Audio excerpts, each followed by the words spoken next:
তৃতীয় ভাষা বলতে আমরা যেটা বোঝাচ্ছি, ধরুন আপনি ইংলিশ মিডিয়ামে পড়েন, তাহলে আপনার ফার্স্ট ল্যাঙ্গুয়েজ হয়ে গেল ইংলিশ, ইউ চুজ ইট। আপনি যদি মাদ্রাসায় পড়ে থাকেন তাহলে মাদ্রাসা first language is Arabic, second is Bengali, and third is their English. সেই ক্ষেত্রেও তারা চয়েস করতে পারে যে আরেকটি ভাষা না। আমরা তৃতীয় ভাষা বলতে ওয়ার্ল্ড ওয়াইড যে ভাষাগুলো আছে এবং যেটা প্রয়োজনীয়তা রয়েছে, এই বিশ্বায়নের যুগে আমাদের ছেলেমেয়েরা ইন্টারন্যাশনালি কম্পিট করছে, সেই জন্য আমরা এনকারেজ করছি তৃতীয় ভাষা। এটা এনকারেজ করার কারণটি হলো যে পৃথিবীতে আজকে মানব সম্পদ ফুরিয়ে যাচ্ছে, বাংলাদেশে আমাদের অ্যাবান্ডেন্ট অফ দ্য পপুলেশন রয়েছে। এটাকে একটা কর্মক্ষম জাতি বানানোর জন্য এবং ইন্টারন্যাশনালি চ্যালেঞ্জ মোকাবেলা করার জন্য আমরা চাই যে তৃতীয় ভাষা শিখুক।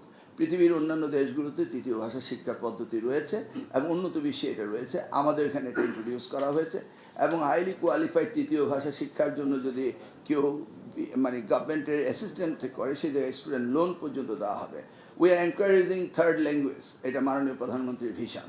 ধন্যবাদ।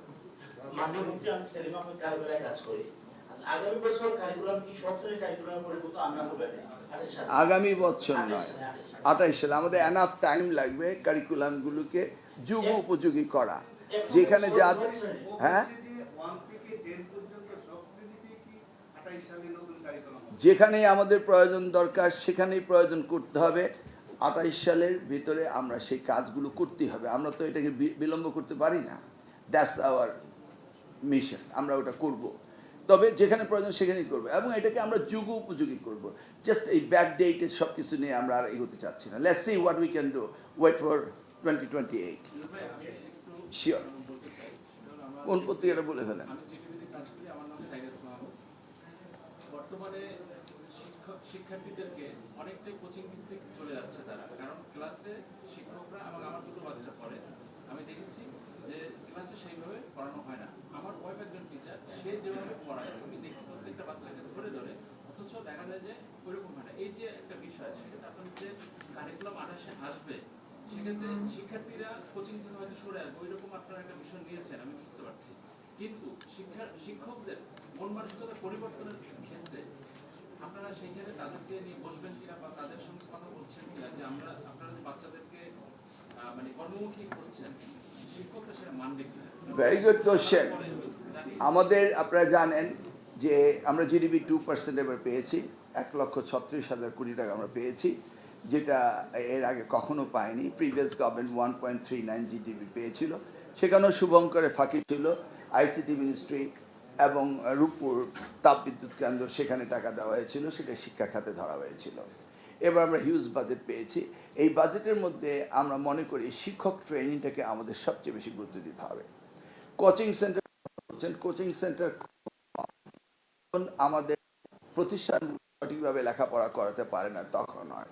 কোচিং সেন্টার কখন হয়? যখন স্টুডেন্টরা রেজাল্ট আউট হওয়ার পরেও ভর্তির জন্য ঘুরে বেড়ায়, কাজ করছে না, এবং ওই সময়টাতে কাজে লাগানোর জন্য অভিভাবকরা কোচিং সেন্টারে পাঠায়।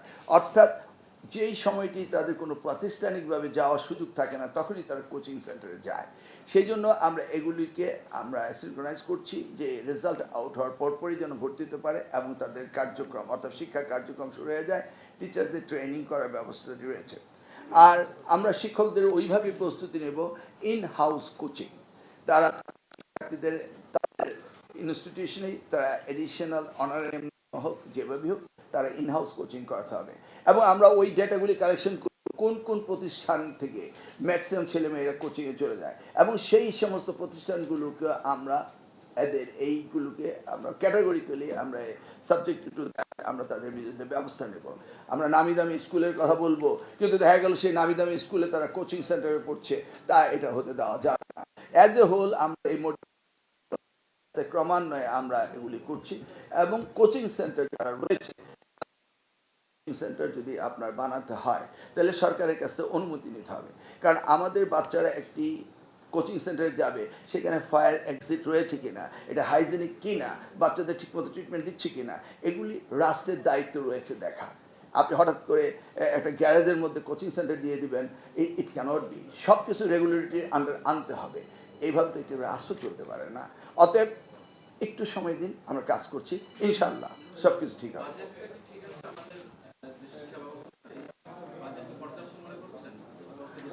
ওয়েল, আপাতত এর চেয়ে বেশি বাজেট যদি আমরা চাই তাহলে আমরা ব্যবহারও করতে পারবো না, এটা মনে রাখতে হবে।